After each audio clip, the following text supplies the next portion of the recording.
حضرت عائشہ رضی اللہ تعالی عنہ فرماتی ہیں کہ ہم حج کے ارادے سے نکلے۔ جب ہم مقام صرف میں پہنچے تو میں حائضہ ہو گئی اور اس رنج میں رونے لگی کہ رسول اللہ صلی اللہ علیہ وسلم تشریف لائے۔ آپ نے پوچھا تمہیں کیا ہو گیا ہے؟ کیا حائضہ ہو گئی ہو؟ میں نے کہا ہاں۔ آپ نے فرمایا یہ ایک ایسی چیز ہے جس کو اللہ تعالیٰ نے آدم کی بیٹیوں کے لیے لکھ دیا ہے، اس لیے تم بھی حج کے لیے افعال پورے کر لو، البتہ بیت اللہ کا طواف نہ کرنا۔ حضرت عائشہ رضی اللہ تعالی عنہا نے فرمایا کہ رسول اللہ صلی اللہ علیہ وسلم نے اپنی بیویوں کی طرف سے گائے کی قربانی کی۔ صرف ایک مقام مکے سے 6-7 میل کے فاصلے پر ہے۔ حضرت عائشہ رضی اللہ تعالی عنہا نے فرمایا میں رسول اللہ صلی اللہ علیہ وسلم کے سر مبارک کو حائضہ ہونے کی حالت میں کنگھا کیا کرتی تھی۔ حشام بن عروہ نے عروہ کے واسطے سے بتایا کہ ان سے سوال کیا گیا کیا حائضہ بیوی میری خدمت کر سکتی ہے یا ناپاکی کی حالت میں عورت مجھ سے نزدیک ہو سکتی ہے؟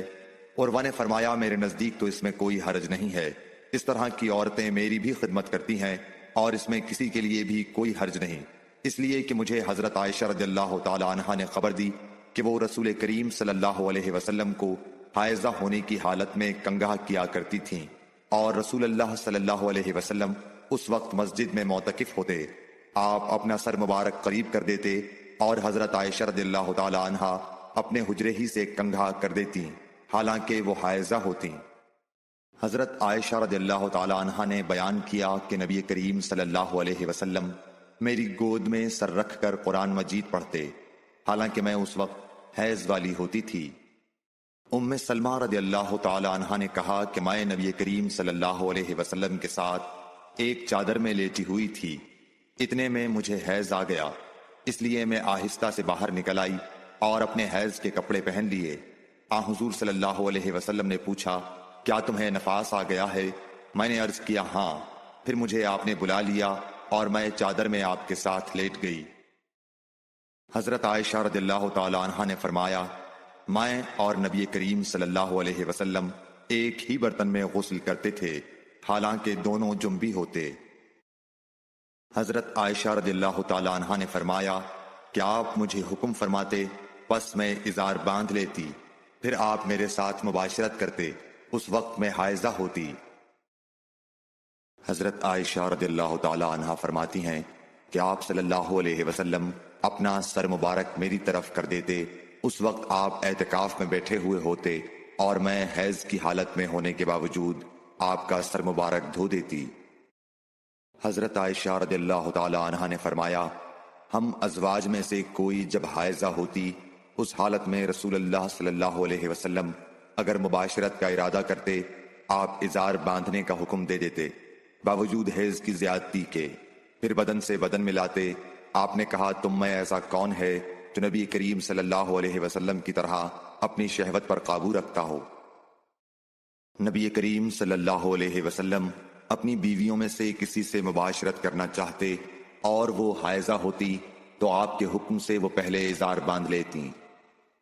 رسول کریم صلی اللہ علیہ وسلم عید الاضحیٰ یا عید الفطر میں عیدگاہ تشریف لے گئے، وہاں آپ عورتوں کے پاس سے گزرے اور فرمایا اے عورتوں کی جماعت صدقہ کرو کیونکہ میں نے جہنم میں زیادہ تم ہی کو دیکھا ہے۔ انہوں نے کہا یا رسول اللہ صلی اللہ علیہ وسلم ایسا کیوں؟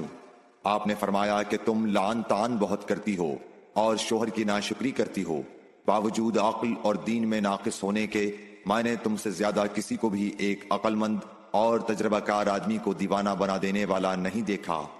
عورتوں نے عرض کی کہ ہمارے دین اور ہماری عقل میں نقصان کیا ہے یا رسول اللہ؟ آپ نے فرمایا کیا عورت کی گواہی مرد کی گواہی سے نصف نہیں ہے؟ انہوں نے کہا جی ہے۔ آپ نے فرمایا بس یہی اس کی عقل کا نقصان ہے۔ پھر آپ نے پوچھا کیا ایسا نہیں ہے کہ جب عورت حائضہ ہو تو نہ نماز پڑھ سکتی ہے نہ روزہ رکھ سکتی ہے؟ عورتوں نے کہا ایسا ہی ہے۔ آپ نے فرمایا کہ یہی اس کے دین کا نقصان ہے۔ حضرت عائشہ رضی اللہ تعالی عنہا نے فرمایا کہ ہم رسول اللہ صلی اللہ علیہ وسلم کے ساتھ حج کے لیے اس طرح نکلے کہ ہماری زبانوں پر حج کے علاوہ اور کوئی ذکر ہی نہ تھا۔ جب ہم مقام صرف پہنچے تو مجھے حیض آ گیا، اس غم سے میں رو رہی تھی کہ نبی صلی اللہ علیہ وسلم تشریف لائے۔ آپ نے پوچھا کیوں رو رہی ہو؟ میں نے کہا کاش میں اس سال حج کا ارادہ ہی نہ کرتی۔ آپ نے فرمایا شاید تمہیں حیض آ گیا ہے۔ میں نے کہا جی ہاں۔ آپ نے فرمایا یہ چیز تو اللہ تعالیٰ نے آدم کی بیٹیوں کے لیے مقرر کر دی ہے، اس لیے تم جب تک پاک نہ ہو جاؤ طواف بیت اللہ کے علاوہ حاجیوں کی طرح تمام کام انجام دو۔ فاطمہ ابی حبیش کی بیٹی نے رسول کریم صلی اللہ علیہ وسلم سے کہا کہ یا رسول اللہ صلی اللہ علیہ وسلم، میں تو پاک ہی نہیں ہوتی، تو کیا میں نماز بالکل چھوڑ دوں؟ حضور صلی اللہ علیہ وسلم نے فرمایا کہ یہ رگ کا خون ہے، حیض نہیں، اس لیے جب حیض کے دن جن میں کبھی پہلے تمہیں عادتاً حیض آیا کرتا تھا آئیں تو نماز چھوڑ دے، اور جب اندازے کے مطابق وہ دن گزر جائیں تو خون دھو ڈال اور نماز پڑھ۔ ایک عورت نے رسول کریم صلی اللہ علیہ وسلم سے سوال کیا۔ اس نے پوچھا کہ یا رسول اللہ، آپ ایک ایسی عورت کے متعلق کیا فرماتے ہیں جس کے کپڑے پر حیض کا خون لگ گیا ہو؟ تو رسول اللہ صلی اللہ علیہ وسلم نے فرمایا کہ اگر کسی عورت کے کپڑے پر حیض کا خون لگ جائے تو چاہیے کہ اسے رگڑ ڈالے، اس کے بعد اسے پانی سے دھوئے، پھر اس کپڑے میں نماز پڑھ لے۔ حضرت عائشہ رضی اللہ تعالی عنہا نے فرمایا کہ ہمیں حیض آتا تو کپڑے کو پاک کرتے وقت ہم خون کو مل دیتے، پھر اس جگہ کو دھو لیتی اور تمام کپڑے پر پانی بہا دیتی اور اسے پہن کر نماز پڑھتی۔ نبی کریم صلی اللہ علیہ وسلم کے ساتھ آپ کی بعض ازواج نے اعتکاف کیا، حالانکہ وہ مستحاضہ تھیں اور انہیں خون آتا تھا، اس لیے خون کی وجہ سے تشت اکثر اپنے نیچے رکھ لیتی۔ اور اکرمہ نے کہا کہ عائشہ رضی اللہ تعالی عنہا نے قسم کا پانی دیکھا تو فرمایا یہ تو ایسا ہی معلوم ہوتا ہے جیسے فلاں صاحبہ کو استحاضہ کا خون آتا تھا۔ حضرت عائشہ رضی اللہ تعالی عنہا نے فرمایا کہ رسول اللہ صلی اللہ علیہ وسلم کے ساتھ آپ کی ازواج میں سے ایک نے اعتکاف کیا، وہ خون اور زردی نکلتے دیکھتی، تشت ان کے نیچے ہوتا اور نماز ادا کرتی تھیں۔ حضرت عائشہ رضی اللہ تعالی عنہا نے فرمایا کہ بعض امہات المومنین نے اعتکاف کیا حالانکہ وہ مستحاضہ تھیں۔ عبداللہ بن ابی نجیح نے مجاہد سے کہا کہ حضرت عائشہ رضی اللہ تعالی عنہا نے فرمایا کہ ہمارے پاس صرف ایک کپڑا ہوتا تھا جسے ہم حیض کے وقت پہنتی تھیں، جب اس میں خون لگ جاتا تو اس پر تھوک ڈال لیتی اور پھر اسے ناخنوں سے مسل دیتی۔ ہم سے عبداللہ بن عبد الوہاب نے بیان کیا، انہوں نے کہا ہم سے حماد بن زیب نے ایوب سختیانی سے، انہوں نے حفصہ سے، وہ ام عطیہ سے۔ آپ نے فرمایا کہ ہمیں کسی میت پر 3 دن سے زیادہ سوگ کرنے سے منع کیا جاتا تھا، لیکن شوہر کی موت پر 4 مہینے 10 دن کے سوگ کا حکم تھا۔ ان دنوں میں ہم نہ سرما لگاتی نہ خوشبو، اور عصب یمن کی بنی ہوئی ایک چادر جو رنگین بھی ہوتی تھی کے علاوہ کوئی رنگین کپڑا ہم استعمال نہیں کرتی تھیں، اور ہمیں عدت کے دنوں میں حیض کے غسل کے بعد قصد اظفار استعمال کرنے کی اجازت تھی، اور ہمیں جنازے کے پیچھے چلنے سے منع کیا جاتا تھا۔ اس حدیث کو حشام بن حسان نے حفصہ سے، انہوں نے ام عطیہ سے، انہوں نے نبی کریم صلی اللہ علیہ وسلم سے روایت کیا ہے۔ حضرت عائشہ رضی اللہ تعالی عنہا نے فرمایا کہ ایک انصاریہ عورت نے رسول اللہ صلی اللہ علیہ وسلم سے پوچھا کہ میں حیض کا غسل کیسے کروں؟ آپ نے فرمایا کہ مشک میں بسا ہوا کپڑا لے کر اس سے پاکی حاصل کر۔ اس نے پوچھا اس سے کس طرح پاکی حاصل کروں؟ آپ نے فرمایا اس سے پاکی حاصل کر۔ اس نے دوبارہ پوچھا کہ کس طرح؟ آپ نے فرمایا سبحان اللہ، پاکی حاصل کر۔ پھر میں نے اسے اپنی طرف کھینچ لیا اور کہا کہ اسے خون لگی ہوئی جگہوں پر پھیر لیا کر۔ حضرت عائشہ رضی اللہ تعالی عنہا نے بیان کیا کہ انصاریہ عورت نے رسول اللہ صلی اللہ علیہ وسلم سے پوچھا کہ میں حیض کا غسل کیسے کروں؟ آپ نے فرمایا کہ ایک مشک میں بسا ہوا کپڑا لے اور پاکی حاصل کر۔ یہ آپ نے 3 دفعہ فرمایا۔ پھر حضور صلی اللہ علیہ وسلم شرمائے اور آپ نے اپنا چہرہ مبارک پھیر لیا یا فرمایا کہ اس سے پاکی حاصل کر۔ پھر میں نے انہیں پکڑ کر کھینچ لیا اور نبی کریم صلی اللہ علیہ وسلم جو بات کہنا چاہتے تھے وہ میں نے اسے سمجھائی۔ حضرت عائشہ رضی اللہ تعالی عنہا نے بتلایا کہ میں نے نبی کریم صلی اللہ علیہ وسلم کے ساتھ حجۃ الوداع کیا۔ میں تمتع کرنے والوں میں تھی اور ہدی یعنی قربانی کا جانور اپنے ساتھ نہیں لے گئی تھی۔ حضرت عائشہ رضی اللہ تعالیٰ عنہ نے اپنے متعلق بتایا کہ پھر وہ حائضہ ہو گئیں اور عرفہ کی رات آ گئی اور ابھی تک وہ پاک نہیں ہوئی تھیں، اس لیے انہوں نے رسول اللہ صلی اللہ علیہ وسلم سے کہا کہ حضور آج عرفہ کی رات ہے اور میں عمرے کی نیت کر چکی تھی۔ رسول اللہ صلی اللہ علیہ وسلم نے فرمایا کہ اپنے سر کو کھول ڈال اور کنگھا کر اور عمرے کو چھوڑ دے۔ میں نے ایسا ہی کیا، پھر میں نے حج پورا کر لیا اور لیلۃ الحصبہ میں عبد الرحمن بن ابو بکر کو حضور صلی اللہ علیہ وسلم نے حکم دیا وہ مجھے اس عمرے کے بدلے میں جس کی نیت میں نے کی تھی تنعیم سے دوسرا عمرہ کرا لائے۔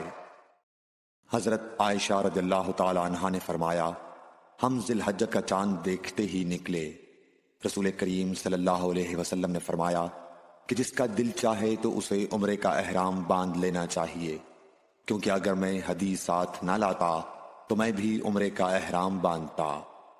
اس پر بعض صحابہ نے عمرے کا احرام باندھا اور بعض نے حج کا۔ میں بھی ان لوگوں میں سے تھی جنہوں نے عمرے کا احرام باندھا تھا، مگر عرفہ کا دن آ گیا اور میں حیض کی حالت میں تھی۔ میں نے نبی کریم صلی اللہ علیہ وسلم سے اس کے متعلق شکایت کی تو آپ نے فرمایا کہ عمرہ چھوڑ اور اپنا سر کھول اور کنگھا کر اور حج کا احرام باندھ لے۔ میں نے ایسا ہی کیا، یہاں تک کہ جب حصبہ کی رات آئی تو رسول اللہ صلی اللہ علیہ وسلم نے میرے ساتھ میرے بھائی عبد الرحمن بن ابی بکر کو بھیجا۔ میں تنعیم گئی اور وہاں سے اپنے عمرے کے بدلے دوسرے عمرے کا احرام باندھا۔ حشام نے کہا کہ ان میں سے کسی بات کی وجہ سے بھی نہ حدی واجب ہوئی اور نہ روزہ اور نہ صدقہ۔ تنعیم حد حرم سے قریب 3 میل دور ایک مقام کا نام ہے۔ حضرت انس بن مالک رضی اللہ تعالیٰ عنہ سے روایت ہے نبی کریم صلی اللہ علیہ وسلم نے فرمایا کہ رحم مادر میں اللہ تعالیٰ نے ایک فرشتہ مقرر کیا ہے، وہ کہتا ہے اے رب اب یہ نطفہ ہے، اے رب اب یہ علقہ ہو گیا ہے، اے رب اب یہ مضغہ ہو گیا ہے۔ پھر جب خدا چاہتا ہے کہ اس کی خلقت پوری کرے تو کہتا ہے کہ مذکر یا مؤنث، بدبخت یا نیک بخت، روزی کتنی مقدر ہے اور عمر کتنی، بس ماں کے پیٹ ہی میں یہ تمام باتیں فرشتہ لکھ دیتا ہے۔ حضرت عائشہ رضی اللہ تعالی عنہا فرماتی ہیں کہ ہم نبی کریم صلی اللہ علیہ وسلم کے ساتھ حجۃ الوداع کے سفر میں نکلے۔ ہم میں سے بعض نے عمرے کا احرام باندھا اور بعض نے حج کا۔ پھر ہم مکہ آئے اور حضرت صلی اللہ علیہ وسلم نے فرمایا کہ جس نے عمرے کا احرام باندھا ہو اور حدی ساتھ نہ لایا ہو تو وہ حلال ہو جائے، اور جس نے عمرے کا احرام باندھا ہو اور وہ حدی بھی ساتھ لایا ہو تو وہ حدی کی قربانی سے پہلے حلال نہ ہوگا، اور جس نے حج کا احرام باندھا ہو تو اسے حج پورا کرنا چاہیے۔ عائشہ نے کہا کہ میں حائضہ ہو گئی اور عرفہ کا دن آ گیا، میں نے صرف عمرے کا احرام باندھا تھا، مجھے نبی کریم صلی اللہ علیہ وسلم نے حکم دیا کہ میں اپنا سر کھول لوں، کنگھا کر لوں اور حج کا احرام باندھ لوں اور عمرہ چھوڑ دوں۔ میں نے ایسا ہی کیا اور اپنا حج پورا کر لیا۔ پھر میرے ساتھ حضرت صلی اللہ علیہ وسلم نے عبد الرحمن بن ابی بکر کو بھیجا اور مجھ سے فرمایا کہ میں اپنے چھوٹے ہوئے عمرے کے عوض تنعیم سے دوسرا عمرہ کر لوں۔ عبداللہ بن محمد مسندی نے بیان کیا، کہا ہم سے سفیان بن عینیہ نے حشام بن عروہ سے، وہ اپنے باپ سے، وہ حضرت عائشہ رضی اللہ تعالی عنہا سے کہ فاطمہ بنت ابی حبیش کو استحاضہ کا خون آیا کرتا تھا، تو انہوں نے نبی کریم صلی اللہ علیہ وسلم سے اس کے متعلق پوچھا۔ آپ نے فرمایا کہ یہ رگ کا خون ہے اور حیض نہیں ہے، اس لیے جب حیض کے دن آئیں تو نماز چھوڑ دیا کر، اور جب حیض کے دن گزر جائیں تو غسل کر کے نماز پڑھ لیا کر۔ معاذہ بنت عبداللہ نے کہا کہ ایک عورت نے عائشہ رضی اللہ تعالی عنہا سے پوچھا کہ جس زمانے میں ہم پاک رہتے ہیں حیض سے، کیا ہمارے لیے اسی زمانے کی نماز کافی ہے؟ اس پر عائشہ رضی اللہ تعالی عنہا نے فرمایا کہ کیا تم حروریہ ہو؟ ہم نبی کریم صلی اللہ علیہ وسلم کے زمانے میں حائضہ ہوتی تھیں اور آپ ہمیں نماز کا حکم نہیں دیتے تھے، یا حضرت عائشہ رضی اللہ تعالی عنہا نے یہ فرمایا کہ ہم نماز نہیں پڑھتی تھیں۔ زینب بنت ابی سلمہ سے روایت ہے انہوں نے بیان کیا کہ ام سلمہ رضی اللہ عنہا نے فرمایا کہ میں نبی کریم صلی اللہ علیہ وسلم کے ساتھ چادر میں لیٹی ہوئی تھی کہ مجھے حیض آ گیا، اس لیے میں چپکے سے نکل آئی اور اپنے حیض کے کپڑے پہن لیے۔ رسول کریم صلی اللہ علیہ وسلم نے فرمایا کیا تمہیں حیض آ گیا ہے؟ میں نے کہا جی ہاں۔ پھر مجھے آپ نے بلا لیا اور اپنے ساتھ چادر میں داخل کر لیا۔ زینب نے کہا کہ مجھ سے ام سلمہ نے بیان کیا کہ نبی کریم صلی اللہ علیہ وسلم روزے سے ہوتے اور اسی حالت میں ان کا بوسہ لیتے، اور میں نے اور نبی کریم صلی اللہ علیہ وسلم نے ایک ہی برتن میں جنابت کا غسل کیا۔ زینب بنت ابی سلمہ سے روایت ہے کہ ام سلمہ نے بتلایا کہ میں نبی کریم صلی اللہ علیہ وسلم کے ساتھ ایک چادر میں لیٹی ہوئی تھی کہ مجھے حیض آ گیا۔ میں چپکے سے چلی گئی اور حیض کے کپڑے بدل لیے۔ آپ نے پوچھا کیا تجھ کو حیض آ گیا ہے؟ میں نے کہا جی ہاں۔ پھر مجھے آپ نے بلا لیا اور میں آپ کے ساتھ چادر میں لیٹ گئی۔ حفصہ بنت سیرین نے فرمایا کہ ہم اپنی کنواری جوان بچیوں کو عیدگاہ جانے سے روکتی تھیں۔ پھر ایک عورت آئی اور بنی خلف کے محل میں اتری، اور انہوں نے اپنی بہن ام عطیہ کے حوالے سے بیان کیا، جن کے شوہر نبی اکرم صلی اللہ علیہ وسلم کے ساتھ 12 لڑائیوں میں شریک ہوئے تھے، اور خود ان کی اپنی بہن اپنے شوہر کے ساتھ 6 جنگوں میں گئی تھیں۔ انہوں نے بیان کیا کہ ہم زخمیوں کی مرہم پٹی کیا کرتی تھیں اور مریضوں کی خبرگیری بھی کرتی تھیں۔ میری بہن نے ایک مرتبہ نبی اکرم صلی اللہ علیہ وسلم سے پوچھا کہ اگر ہم میں سے کسی کے پاس چادر نہ ہو تو کیا اس کے لیے اس میں کوئی حرج ہے کہ وہ نماز عید کے لیے باہر نہ نکلے؟ آپ نے فرمایا اس کی ساتھی عورت کو چاہیے کہ اپنی چادر کا کچھ حصہ اسے بھی اوڑھا دے، پھر وہ خیر کے مواقع پر اور مسلمانوں کی دعاؤں میں شریک ہوں، یعنی عیدگاہ جائیں۔ پھر جب ام عطیہ آئیں تو میں نے ان سے بھی یہی سوال کیا۔ انہوں نے فرمایا میرا باپ آپ پر فدا ہو، ہاں آپ نے یہ فرمایا تھا۔ اور ام عطیہ جب بھی آن حضرت صلی اللہ علیہ وسلم کا ذکر کرتی تو یہ ضرور فرماتی کہ میرا باپ آپ پر فدا ہو۔ انہوں نے کہا میں نے آپ کو یہ کہتے ہوئے سنا کہ جوان لڑکیاں، پردے والیاں اور حائضہ عورتیں بھی باہر نکلیں اور مواقع خیر میں اور مسلمانوں کی دعاؤں میں شریک ہوں، اور حائضہ عورت جائے نماز سے دور رہے۔ حفصہ کہتی ہیں میں نے پوچھا کیا حائضہ بھی؟ انہوں نے فرمایا کیا وہ عرفات میں فلاں فلاں جگہ نہیں جاتی؟ یعنی جب وہ ان جملہ مقدس مقامات میں جاتی ہیں تو پھر عیدگاہ میں کیوں نہ جائیں؟ حشام بن عروہ نے کہا کہ مجھے میرے والد نے حضرت عائشہ رضی اللہ تعالی عنہا کے واسطے سے خبر دی کہ فاطمہ بنت ابی حبیش رضی اللہ عنہا نے نبی صلی اللہ علیہ وسلم سے پوچھا کہ مجھے استحاضہ کا خون آتا ہے اور میں پاک نہیں ہو پاتی، تو کیا میں نماز چھوڑ دیا کروں؟ آپ صلی اللہ علیہ وسلم نے فرمایا نہیں، یہ تو ایک رگ کا خون ہے، ہاں اتنے دنوں میں نماز ضرور چھوڑ دیا کرو کہ جن میں اس بیماری سے پہلے تمہیں حیض آیا کرتا تھا، پھر غسل کر کے نماز پڑھا کر۔ صحیح محمد بن سیرین نے بیان کیا وہ ام عطیہ سے آپ نے فرمایا کہ ہم زرد اور مٹیالے رنگ کو کوئی اہمیت نہیں دیتی تھیں۔ حضرت عائشہ رضی اللہ تعالی عنہا سے جو آن حضرت صلی اللہ علیہ وسلم کی بیوی ہیں روایت ہے کہ ام حبیبہ 7 سال تک مستحاضہ رہیں۔ انہوں نے نبی کریم صلی اللہ علیہ وسلم سے اس کے بارے میں پوچھا تو آپ صلی اللہ علیہ وسلم نے انہیں غسل کرنے کا حکم دیا اور فرمایا کہ یہ رگ کی وجہ سے بیماری ہے، پس ام حبیبہ ہر نماز کے لیے غسل کرتی تھیں۔ حضرت عائشہ رضی اللہ تعالی عنہا سے روایت ہے کہ انہوں نے رسول کریم صلی اللہ علیہ وسلم سے کہا کہ حضور صفیہ بنت حی کو حج میں حیض آ گیا۔ رسول اللہ صلی اللہ علیہ وسلم نے فرمایا شاید کہ وہ ہمیں روکیں گی، کیا انہوں نے تمہارے ساتھ طواف زیارت نہیں کیا؟ عورتوں نے جواب دیا کہ کر لیا ہے۔ آپ نے اس پر فرمایا کہ پھر نکلو۔ عبداللہ بن عباس رضی اللہ تعالیٰ عنہ سے روایت ہے آپ نے فرمایا کہ حائضہ کے لیے جبکہ اس نے طواف افاضہ کر لیا ہو رخصت ہے کہ وہ گھر جائے اور طواف وداع کے لیے نہ رکی رہے۔ ابن عمر رضی اللہ تعالیٰ عنہ ابتدا میں اس مسئلے میں کہتے تھے کہ اسے بغیر طواف وداع کے جانا نہیں چاہیے، پھر میں نے انہیں کہتے ہوئے سنا کہ چلی جائے، کیونکہ رسول اللہ صلی اللہ علیہ وسلم نے ان کو اس کی رخصت دی ہے۔ حضرت عائشہ رضی اللہ تعالی عنہا فرماتی ہیں کہ نبی کریم صلی اللہ علیہ وسلم نے فرمایا کہ جب حیض کا زمانہ آئے تو نماز چھوڑ دے، اور جب یہ زمانہ گزر جائے تو خون کو دھو اور نماز پڑھ۔ سمرہ بنت جندب سے روایت ہے کہ ایک عورت ام کعب زچگی میں مر گئی تو آن حضور صلی اللہ علیہ وسلم نے ان کی نماز جنازہ پڑھی۔ اس وقت آپ ان کے جسم کے وسط میں کھڑے ہوئے۔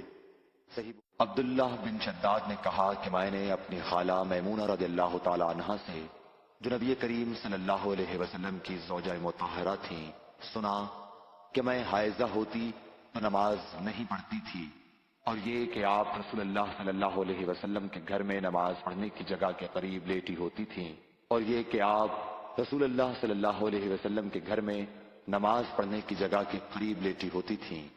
آپ نماز اپنی چٹائی پر پڑھتے، جب آپ سجدہ کرتے تو آپ کے کپڑے کا کوئی حصہ مجھ سے لگ جاتا تھا۔ Like, share and subscribe for more videos.